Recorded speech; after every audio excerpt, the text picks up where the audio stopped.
Hi, welcome. This is Kathy Davis, Davis Creative Publishing. Thank you for joining us today. It is February 13th. Tomorrow's Valentine's Day. And today our guests are going to be a lot of fun. We've invited what I call our besties. This is our core team of people and that help you finish either writing your book or designing your book. And we get a lot of questions on a regular basis, and I wanted to pull everybody together so that I'm not the only one answering them and that everybody will get a chance. So I'm going to go through some quick introductions and to kind of give you an idea of who these people are. You can put a face to the name that you might have been talking to on the phone or through email. So Julie, we'll go ahead and um, most of you know Julie. You've probably worked with her or spoken with her at some point. Julie and I were trying to figure out how long she's been with us, and we think it was January of 2016 is when Julie joined us. And she was besides Jack and I, she was our very first add-on. And you kind of take a look and see where we are now. And we couldn't have done it without Julie, I'll tell you. Jack, you're I don't want to say our token male, but you are our male synergy, not just energy, that keeps us moving. Jack and I have been married 42 years-ish. I'd have to do the math. And those of you that know me know I don't always like math. But Jack has a long career. If you want to tell them how long, I'll let you tell them how long, but a long career from boutique agencies through Fleishman Hillard Global Public Relations Company. And you've worked on everything from what I remember you used to call bird cage liner, which were newsletters back in the 80s and 90s. And then we progressed to books. You joined me after I got downsized. You joined me in 2008, right? No, 2000, yeah, 2008, during that lovely financial period when a big portion of your team got downsized at Fleishman. Um, Kim Fletcher, since there you are, there's Kim. Kim's been working with us 18 months, about ish, somewhere in there. Kim also is a graduate of the Fleishman Hillard School of Public Relations and used to work with Jack. Kim grew up in Columbus, Georgia, by way of Fort Benning. You were a military kid. Awesome. Her love for storytelling stood strong through childhood, college, and time at a leading greeting card company in Kansas City, the big one in Kansas City, the Hallmark. I tried to get a job there and they didn't want to hire me. That's awesome. And her 15-year public relations career. So now she is our book editor, our lead editor, which has always been her childhood dream and which was planted by your dad. You'll have to tell us a little bit about that in a bit. We have Missy. I always love telling the story that Missy's our lead designer, and I first met Missy when she interviewed for a job at Bank of America, where I was creative director. So she was um, hired right away to be on our team. That was late 90s. Yeah. And when I heard that Missy was doing freelance again about 3 years ago, is that how long it's been? Three-ish, four? Oh my God, goodness. I said, oh, please come over and play in our sandbox with us. And so she's been, uh, does a lot of our graphic design for our covers and our interiors on your books. Let's see, I got everybody. Now, on this call, we also have several of our freelancers who are writing coaches. We have Carol Scott. Everybody wave. We've got Jennifer Kapler. Um, Jan Kraus, you have even done some work for us. There's Jan, and Jan's been in at least one, if not two, of our anthologies. Christy Barton is our newest member. Can you wave, Christy? She has her own public relations company, but she's also going to be doing some marketing communications work for us. And so I mean, literally, this is maybe your second meeting, maybe with the team. So welcome to you also, and as that particular position grows. So one of the questions that I get a lot from our authors is, where do I start? So I always look to our editors, and um, Cheryl, who you heard me mention earlier, is also one of our ghostwriters, where she'll help you pull together your book if you just have an idea or if you just have a uh, chicken scratches. And we literally have received a manila envelope for a doctor who will go unnamed, who literally had notes on Post-its and backs of napkins and little things like just stuffed into an envelope. And he said, "These are my ideas. Now what do I do?" So, and so we helped him find a ghostwriter. They've done two books together, and we're getting ready to help him on his third book. So we do have a process, no matter where you are in your process. So once you have a manuscript, though, it goes to our editing team. So Kim, what are some of the things that you tell our authors that they should consider when they're early in that early draft process of putting all their information into, whether it's Microsoft Word or Google, or we've even received a manuscript one time in PowerPoint, but please don't do that. So I think that as people are working on their manuscript, it's very easy, obviously, to focus on just getting the manuscript done, and that's number one and very important. But there are a few other things that people should just keep in mind, authors should keep in mind as they're working on their manuscript and start thinking about early. One of them, and probably one of the most important, is marketing their book. You can never start too early, just thinking about that marketing process and what's involved, where there might be opportunities for you to market your book. It's sometimes too late to wait until the book is actually finished, because let's say there's conferences or something that you can participate in to help sell your book, but those conferences might have, be planned a year out. And so registration may happen very early. So there are just things that need to be thought about with regard to marketing for sure throughout the book writing process. Also, your audience, not just the audience for, the time when your book is ready to sell, but also your audience in terms of the readers when you're working on your story and writing your manuscript, thinking about the reader throughout that process so that you're including information that is going to be beneficial to the reader. And then I think the other thing that really needs to be thought about is permissions.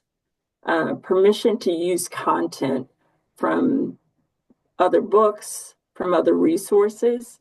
Permissions can get very tricky and very time consuming in terms of getting and accessing those permissions and getting permission to use the content. And there can be costs involved and all kinds of things. And so the permission process really needs to start as early as you can if you know that there's going to be content that you're going to pull from another book. And that's a great point. Permissions is probably one of the most often asked questions that we Yeah. get. Um, you'd be surprised at what we can't put in a book. There are, we recently had I can't remember if I guess basketball coach who had some lovely stories to tell about his career. He was getting ready to retire, and he had used actual names throughout the entire manuscript. And each of us that touched it kept mentioning to him, we need to get permission. We can't use these names. And it was not that it would change the story any, but it did cause a pause to say, wait a minute. Well, if I can't use the names and I can't find the person, then, let's make up a new name. There's other solutions that we can use in there. But yeah, that's definitely a big question for us. Thank you, Kim. So one of the other editorial questions that we get a lot is, how do I know what kind of editor, proofreader, writing coach, writing coach is a term that we use a lot, and it's more of a common term. Um, Kim, do you want to take that question as to how do I know where to start, or who do I need to start with? And Richard, I'll get to your question here in a second.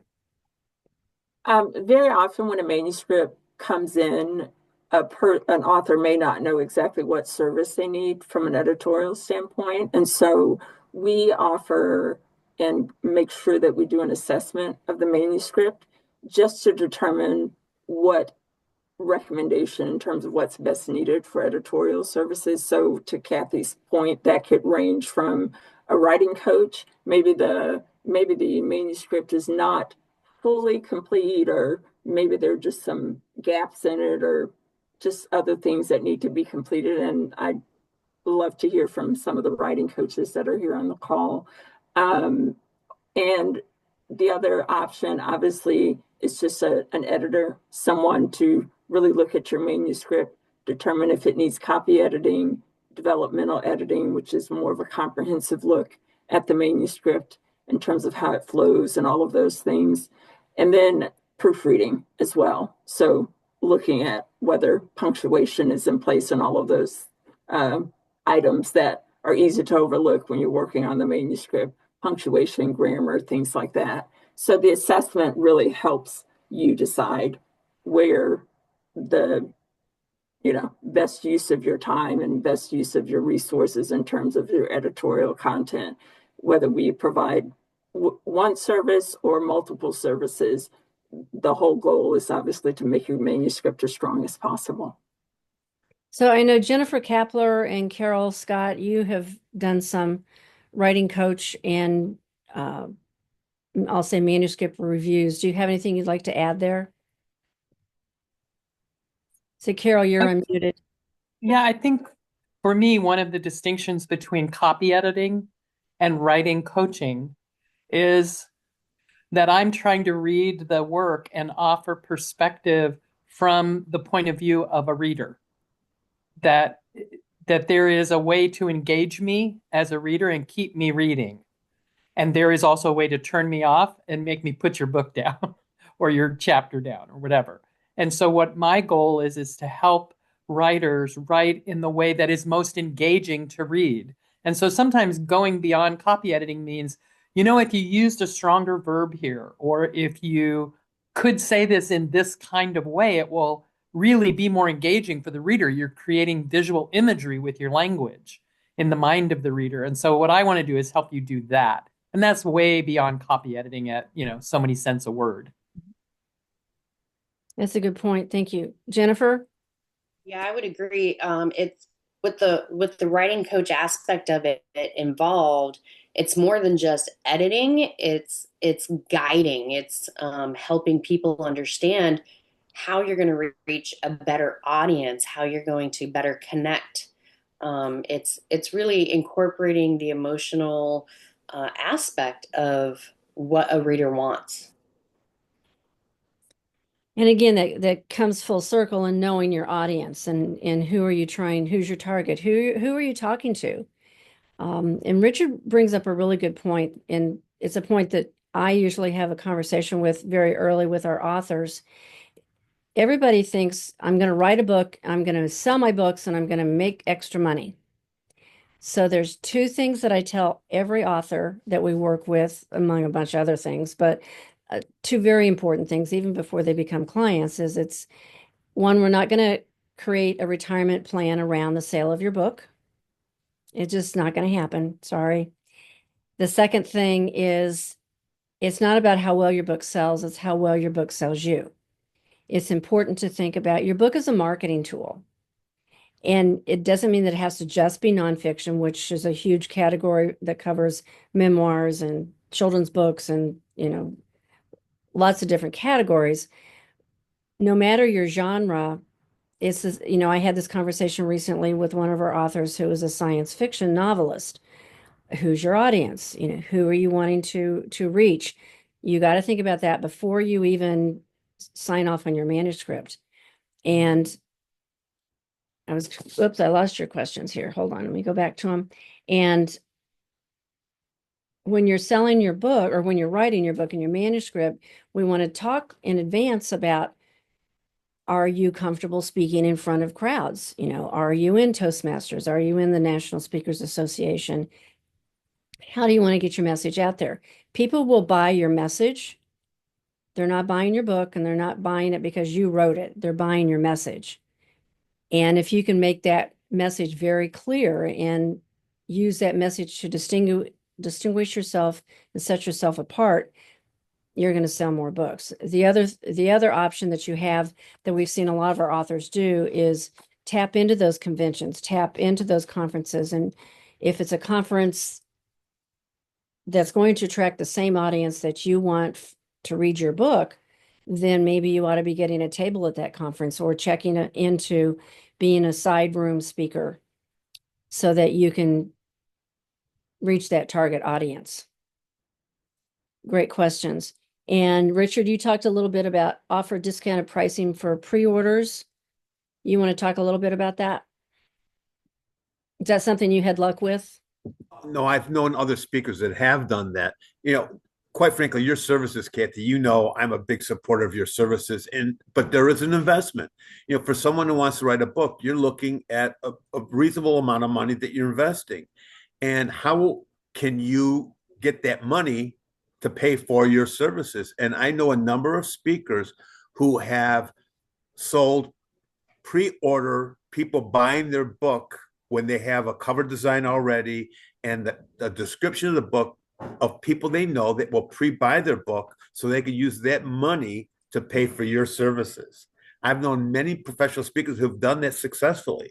Now, that may not work for someone writing their first book, but it could work for those that have already established a book and have a reputation, either as a speaker or an author. That really is a clever way of garnering money to pay for your services and not being dreading, how am I going to regain that money by selling the book? And one last thing that you talked about is, yeah, if you're a speaker, that's great. We speak at events. We could sell the books as part of our speaking. We could have a trade show booth and what have you. But many people aren't in the speaking network. Mm-hmm. Some of you are writing books that are just for yourself, and you would just want to give it. And what you have to look at then is more like book signings. But you really have to know, you have to go in it saying, almost like gambling, I'm going to the casino with $150 and I'm going to come home with nothing, but it was a joy. So some of you might have to look at writing the book, not regaining the money, and just be joyful that you wrote a book and you could say, I'm an author. That's a good point. I know one of the opportunities that a lot of our authors that we encourage is look for other people, not necessarily in your same industry. So like if you're a massage therapist, connect with chiropractors. If you're a psychotherapist, connect with chiropractors. Think about who else in your community, what other small businesses have a similar target audience with you. Create your own workshop, create your own online video event and invite people to join you. There's a lot of different ways, and if you ever want to discuss more of that, we can have another conversation offline about it. But so like Jennifer Clark, thank you for joining us today. I see you're here, and you want to tell us a little bit about who your target audience is and how you're looking to. You've got a cross promotion sort of kind of thing going on here where you have two you not only have your book, but it's helping you promote your business. First off, I'd like you to say hi to Angel. She's one of our baby Oh, goats. looky there. Oh my goodness. I can get her to focus. The darn computer She doesn't holds still. Yeah. Anyway, so yes, we are a rescue and sanctuary, but we also do bring baby goats to events and help people's mental health. And people can come out to the rescue and meet the animals and spend time with the animals. And my daughter came up with this idea. She wants to write these kids' books, and they're about different animals on the rescue and things like that, which, I don't think we need permission from the animals, hopefully, but we feed them extra grain. And our goal is to actually use, if we ever make any proceeds, to go back to the rescue, to help the rescue. So people would be helping a cause by buying these books and helping kids learn to read. Yeah, and there's a lot of opportunity. And Kim Carr, I don't know if you've met Jennifer Clark. The two of you probably ought to have an off camera conversation also, because a similar audience there, and there could be a potential event that would benefit both of you there. Um, and I'd be happy to be on that conversation to help you figure out what that might look like. Yeah, my daughter's written all kinds. We have photographs of the different animals that we're talking about. Um, and it's like we have one goat that has a twisted leg, and how he still gets up and hops along. We had braces on him for a long time, and da da da. And it's just kind of fun things for kids to say, "Hey, I got a hurt leg. It's okay.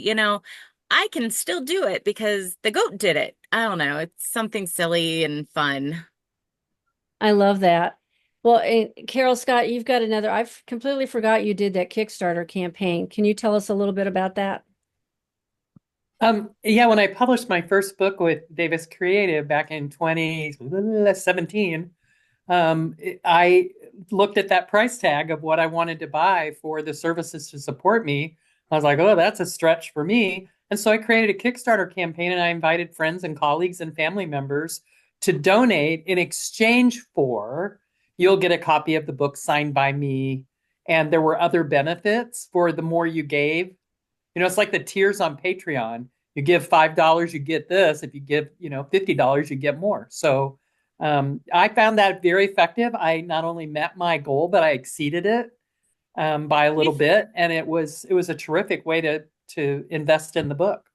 We've had a lot of interest, and Yeah. because we work with kids reading programs. We help kids learn to read by reading to the animals, and then sometimes the goats eat the books for them. Oh my.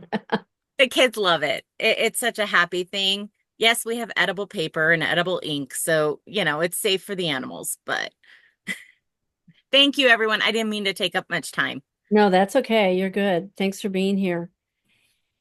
So now we have the opportunity that once you have your manuscript and you've got that worked out, and you have decided that your target audience, and this is who we want to communicate with, and this is who we want to help. Where do you go from there? So we're going to have some questions for Jack and Missy here, just to give you a heads up.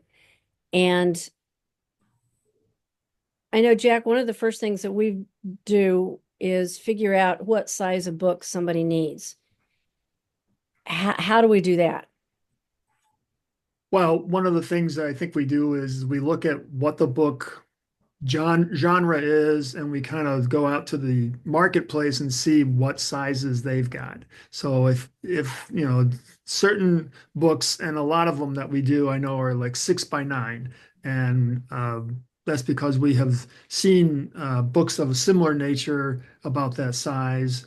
And then like kids books, we usually do something on the side of like 8.5 by 8.5, because a lot of children's books are kind of square, and or else they're a little bit bigger, so that we can make illustrations big, and we can make the type a little bit bigger.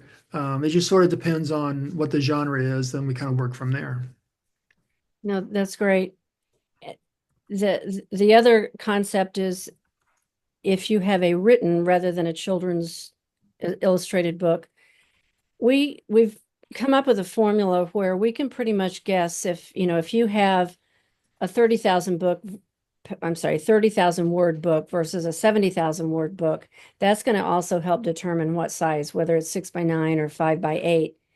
And our formula tells us a 6x9 book will give us approximately, what about 200 words, 225 words per page, maybe 250, depending on the font. So you basically just divide that by the number of words you have, and that will tell you how many pages in a 6x9 book that you're going to have. Now, one of the things that we've learned is maybe you don't need a 6x9 book. Maybe you want it to be more pocket sized, or as Jack mentioned, like a children's book. Or my book. right, Richard has, I was getting ready to grab it, but I'd have to turn around behind me, but yeah, a pocket size. Richard, you have you did a gift for it was, you tell us what it was. What it was is one of my speeches, I talk about my struggle shopping for my wife. And one of my colleagues said, Rich, you need to come up with a product.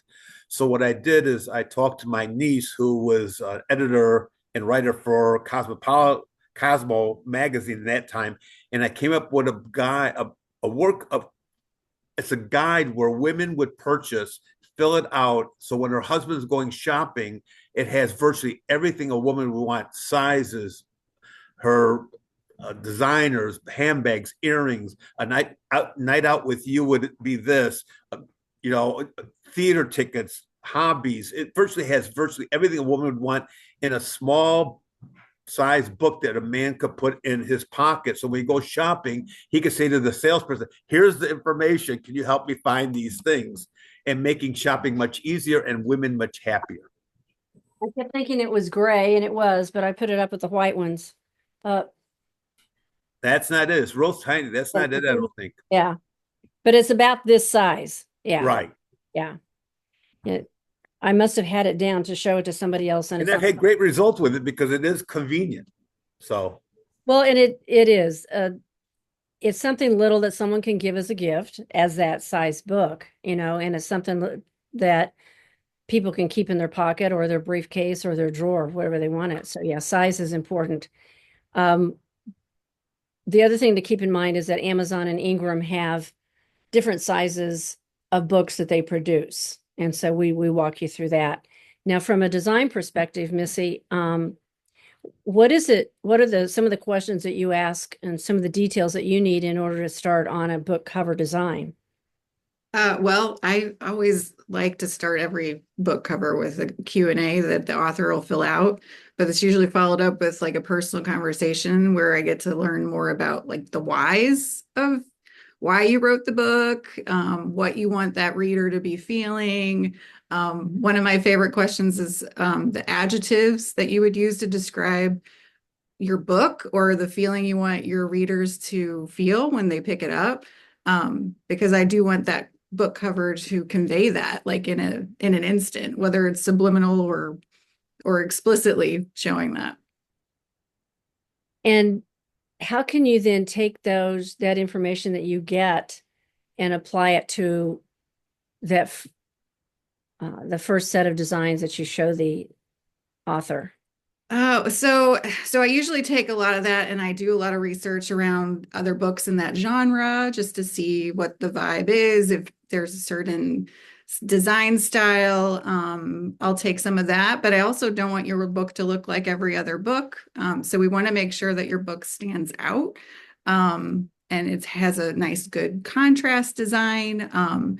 With Davis Creative, we usually show at least 3 book cover options for your book cover.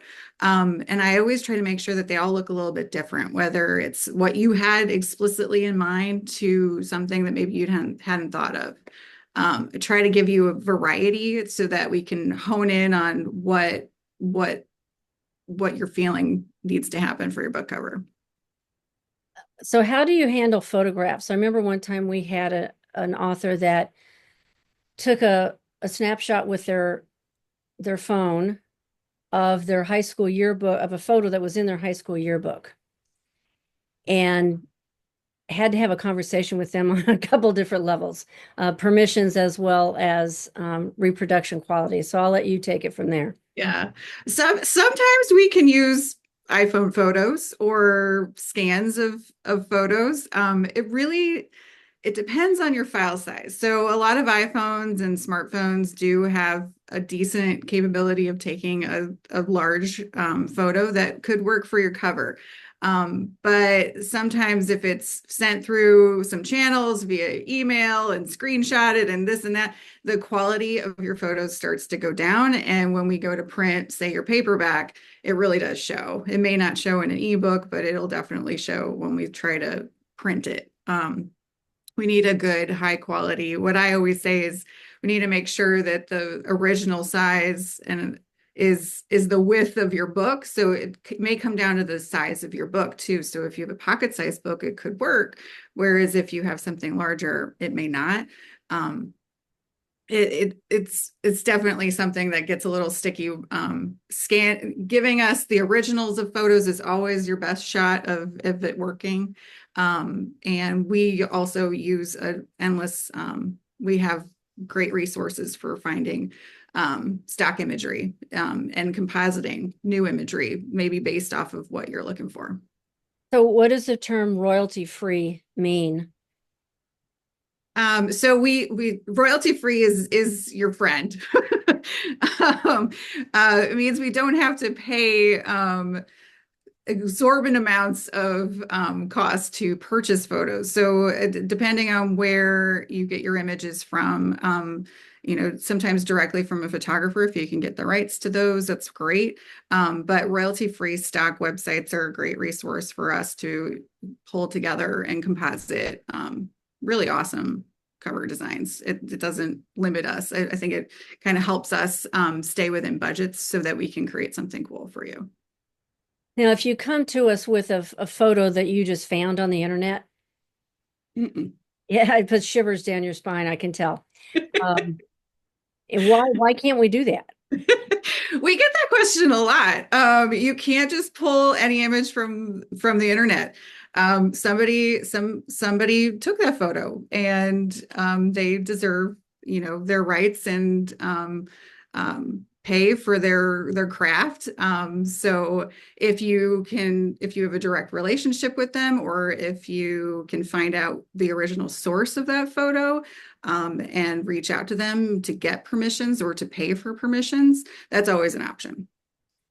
And Jack, you have some sort of app that allows you to like trace a photo.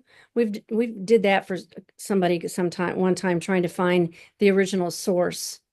Yeah, Google has a pretty good reverse search on images. I've done it several times. Found some interesting results. Most of them were that I can't use the photo. So because I couldn't find it on a source that was available to us, as opposed to hey, it's on the internet. No, so we can't really do that. So, but at least it'll let you know. Well, and now in the world of AI, the safest thing that we tell people is if you're using artificial intelligence to help you write your book, use it for research only. If you're using artificial intelligence to create your own piece of art, how does that work? Either Missy or Jack. Do they own it if they create it? What's the latest on that? I think we're still the I think the jury is still out on that because it's sort of like you really don't own it necessarily. It becomes part of the gestalt of design. Somebody else can kind of like pick up what you did and either change it or even sometimes I think they can even reuse it, but I'm not really sure how well that's working. I mean, it can look good, but you got to be careful, particularly on the stock photo places, because you do not own those at all. Now, Kim Carr, you have done a really good job of taking your photographs that you own, that you took, and then running them through some sort of application that made them look artistically painted, or they're beautiful however you did it, but you own those photos. And so you gave yourself permission in essence to do that for your book. Yeah. And so there's a fine line there, and I guess overall the major point here is that if you have questions, don't just guess, feel free to ask one of us and make sure that, and if we don't know, we'll research it and find out and make sure. Now, from one of the next questions that we get after the book is designed, and I get this a lot, is why can't I use that scripty font? And again, I just saw shivers go down Missy and Jack. Missy, can you tell us a little bit about fonts and why they're so important as part of your design? Fonts are really critical. Like you want to make sure your book cover and your interior is easily read. And some script fonts, especially if they are for long words and they have lots of flourishes, are challenging to your audience. And if you are concerned with keeping your book inclusive to a wide range of people, scripts ride a fine line. Well, they used to say you have 7 seconds to grab somebody's attention on Amazon.com. It's now down to 3 seconds. So if someone's running through Amazon.com and they see your little postage stamp of a book, you have 3 seconds to make sure that they can see some word on that cover that's going to relate to them. Christy, you have a comment? I was just going to say one step further, because I've done a lot with graphic designers over the years, that not only is the font important, but to also match it up with the numbers that go along with it.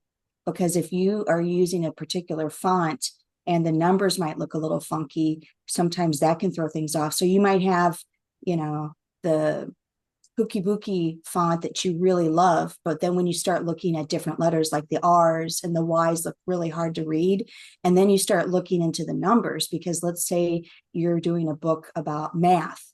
Well, that's not going to work if the font has some funky letters and then the numbers look even worse. So you really have to look at the whole picture, not just the fonts, but also the numbers that go with a particular font name. Yeah, that's a good idea. Yeah. Excuse me. So overall, once we've got that design, and I'm still a big fan of simple cells. The simpler your fonts, the easier it is to read, the quicker you're going to get your message across. And if you're not sure, ask a designer. Now, one of the other questions we get is, how do I price my book? And Jack, you get involved with this a lot, and Missy making those price charts. And Jack, I'm going to have you give a stab at it first, because I get lost when it comes to comparing Amazon pricing and Amazon and Ingram pricing. And you can tell us a little bit how, when we hit that stage of helping an author determine what their price is, where do we start and what do we do? Yeah, so I give a range of about 5 different prices just to kind of see where we are with it and what feels comfortable for the author. The thing that I keep trying to explain to people is, why is the royalty so much bigger at KDP on Amazon than it is on the Ingram side? And I realized the other day is that the real issue, aside from the math, is that there's a middle person for Ingram, because they sell it to the bookstore and then the bookstore sells it to the customer, as opposed to Amazon. They're selling it directly to the customer. So they've cut out the middleman. And so they can actually give the author more of a royalty with that, since they don't have to share. There's no sharing of the proceeds, basically. They have to share their pie with more people. Ingram has to share their pie with more people. Yeah, they've got that middleman. They got to share. The bookstore's got to make money too. Otherwise, there's no bookstores. But I usually just get a range, and I've, over the years, experiences said, put them, somewhere around in this price range. And some might want to go cheaper, make it a little bit more affordable for their customers, and others may be trying to make as much money on their book as they can. So it's just sort of a shot in the dark, as it were. But we've got a fairly good range of where other books are sold. We're kind of at a disadvantage because we are producing these books one at a time, as opposed to printing 5,000 or 6,000 of them at one time. Well, and one of the things that I've noticed is the gap between Ingram and Amazon. So just as an example, to catch everybody up here, Ingram Spark is your global distributor that we use. They're the ones that get your book into Barnes and Noble and all the mom and pop shops, not only in the US, but around the world. They're also the ones that here in the US will get your book into libraries. They let libraries know your book is available. Doesn't guarantee that the library will put it in their building, but it does make it available. 5, 10 years ago, there was not as big a gap between Ingram and Amazon as there is now. But I was looking at a pricing schedule that you sent through last night for somebody, and it's the higher the price, it becomes almost double the amount. I know, Carol, you had a question about, it used to be on color interior books that we used to send everybody to Ingram for their paperback because it had a higher quality. And you may want to try a book from Amazon for your interior color because Amazon has gotten better at interior color and you'll end up making more money. It won't cost you as much. Missy, is there anything we've left out? I know sometimes with regards to pricing, I know sometimes I'll go out to Amazon and check to see where that price level is for that particular genre of a book, just to get an idea. Yeah, I usually will kind of just see how much things are costing in that same genre. I also try to gauge like if the authors told me like they want to make sure it's really affordable for people. Because then some authors may want more royalties versus others. It's really a personal preference is always how I try to communicate it to our authors.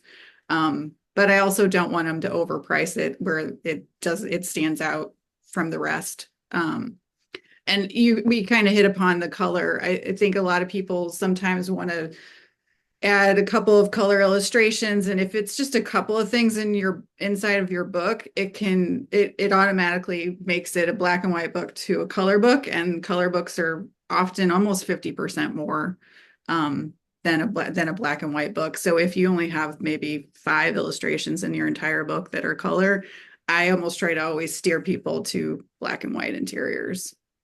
Once you pay for one page in color, you're paying for the whole book in color. Yeah. It's very different than traditional printing. And a lot of the traditional printers are also going to high-end print on demand type of printing on lower quantities. So there's a couple questions I want to make sure we get to. Amazon and pricing. There's a lot of variables with pricing over the last, say, 5 years, especially with the pandemic. One of the things that happened during the pandemic was a shortage of paper. There was a lot of paper on boats sitting out in harbors that couldn't get delivered mainland. And what would happen is Amazon would run out of a certain kind of paper and they would just finish your order on another type of paper.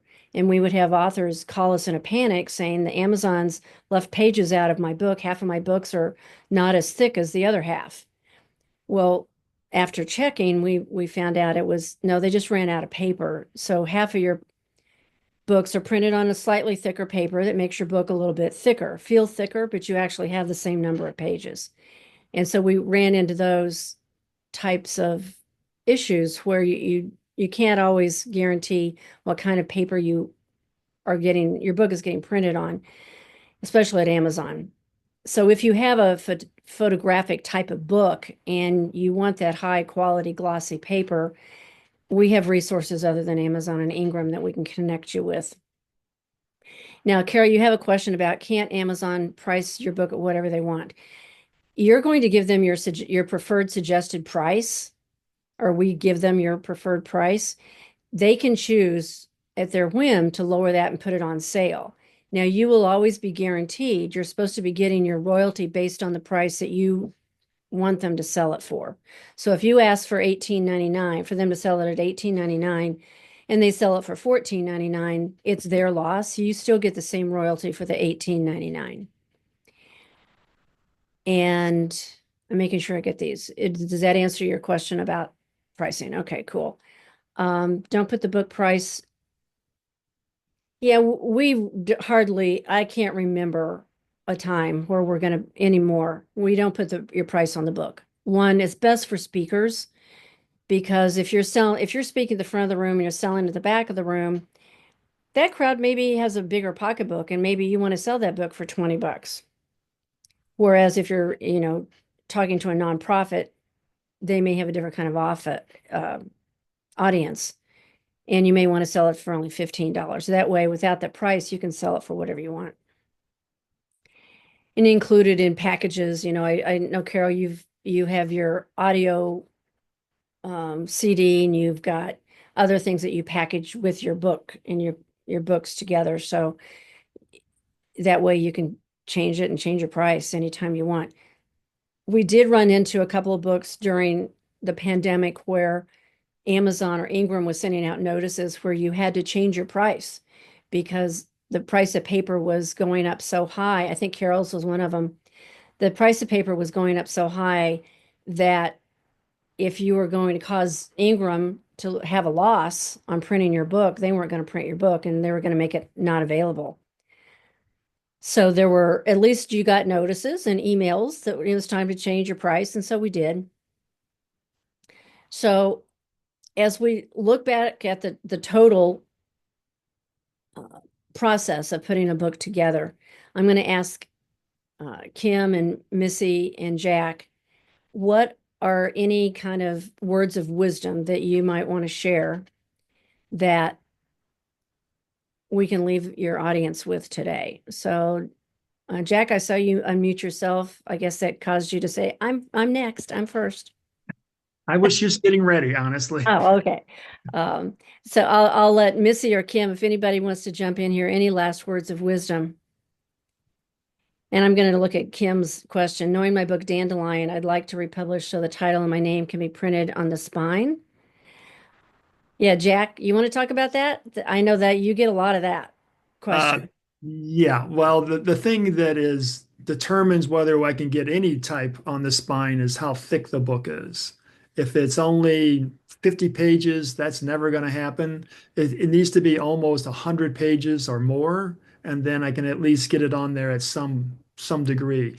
This is only because we are working with the print on demand, and they have their rules, their guidelines as to how they like to do things, because they have a jogging situation where the book cover will actually go back and forth on the paper sometimes depending on because of the production the way they're doing them.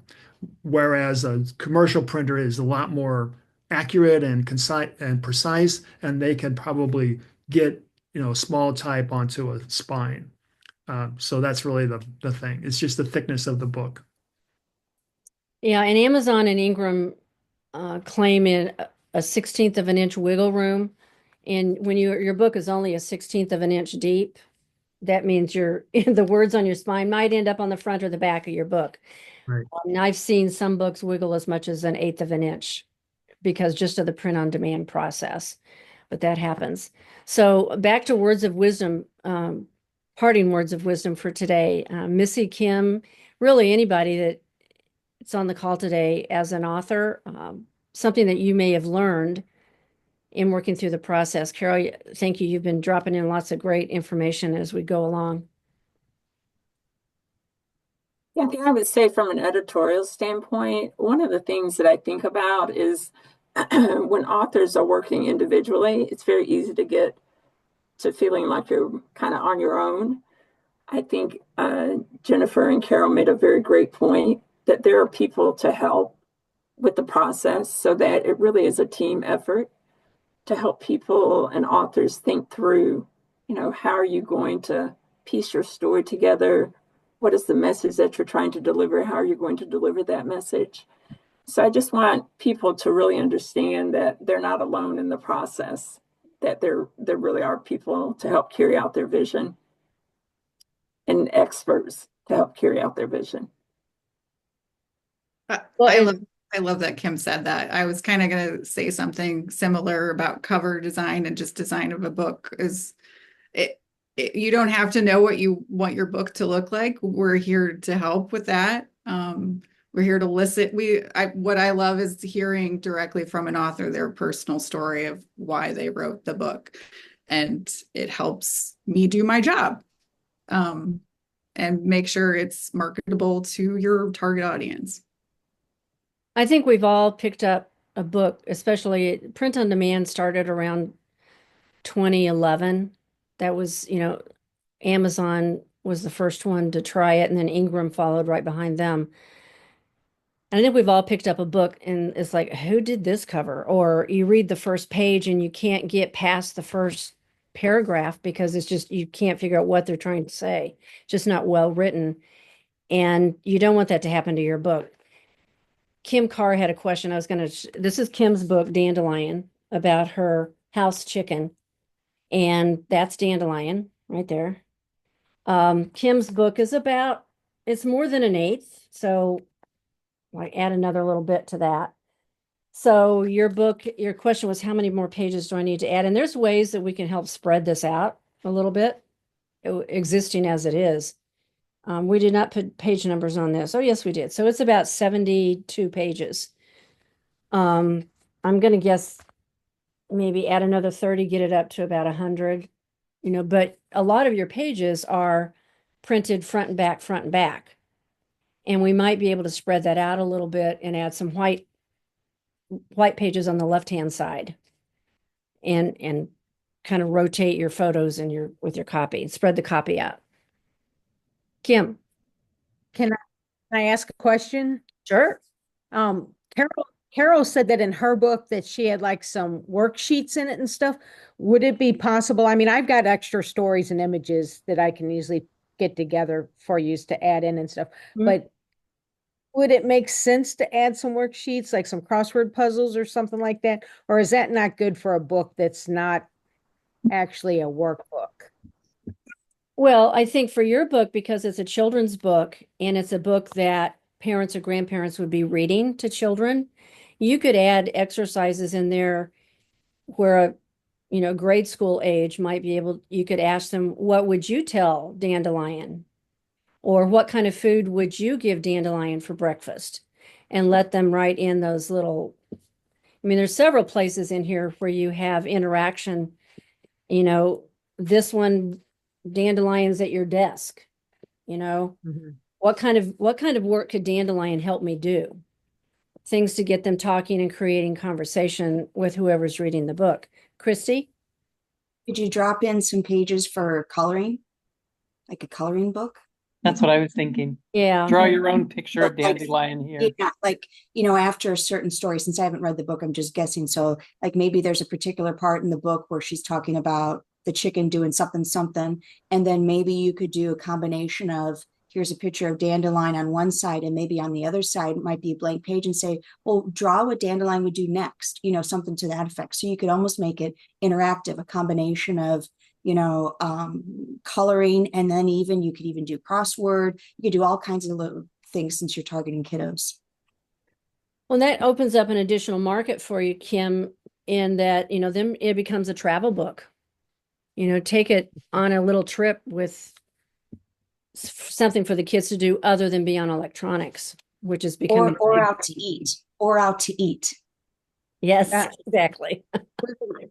Would that hurt my possibilities of getting into like libraries or something where multiple kids are going to check the book out?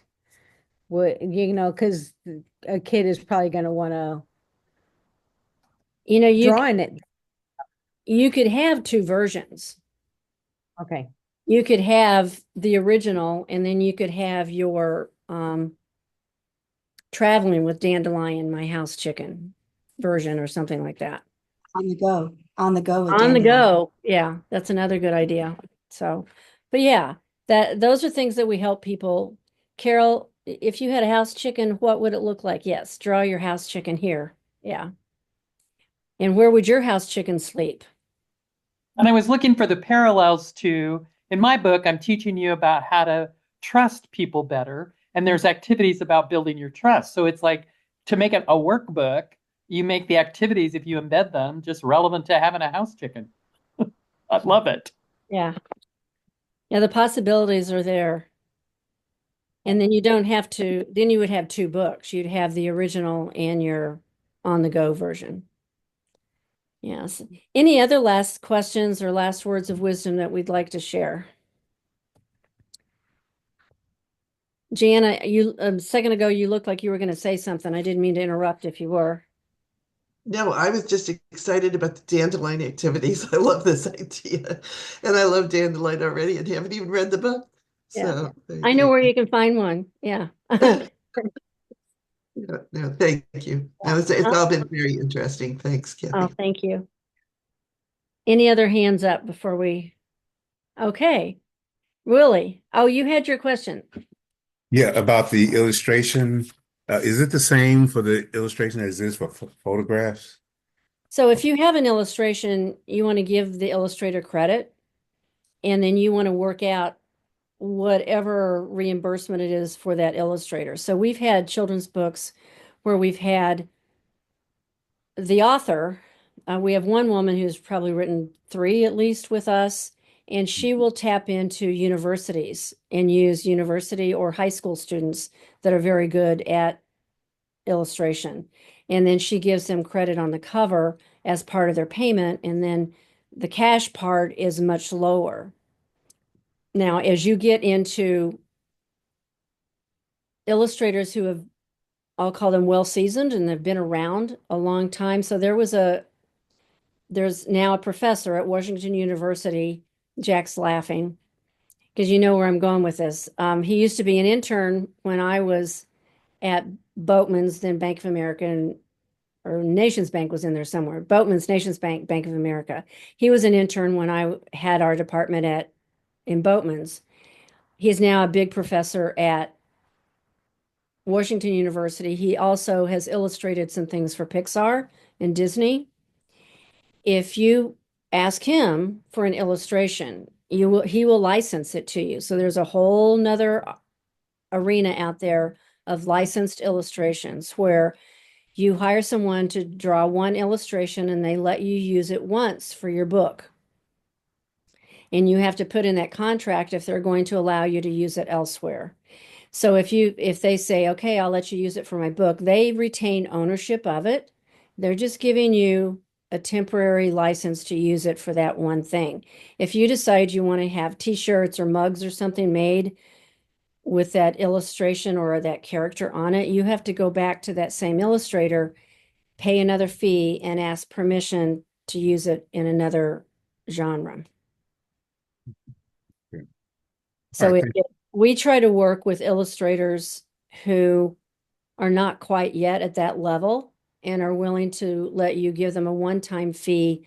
You use the illustration however you want, and they get to keep it as a portfolio piece and say, I drew this, but he's using it on his book and his, t-shirt and whatever else you want. Oh, and So, another thing I was going to mention about the book sales. Last year I was selling books online, and I got a better profit than this year because the cost of mailing things have gone up. So we're oh, losing, cost of mailing went up. Okay. but I'm leaving the price as it is, and I'll just take the loss for that part of it. Is that for the dads? Right, right. Okay. We may have to talk to him a little bit about that. Yeah. Okay. That's good to know. So any other questions, words of wisdom? What I tell people is if anyone ever approaches you and says, oh, I'd love to help you publish your book, I'd love to be your publisher, let that be your red flag. There are a lot of people out there who will publish their own book on Amazon. One book, they figured out how to upload it and they figured out how to get it online, and they now call themselves publishers. You want to be very careful because they may be able to do that one thing, but as you've heard today, there's all kinds of little background information that they may or may not know.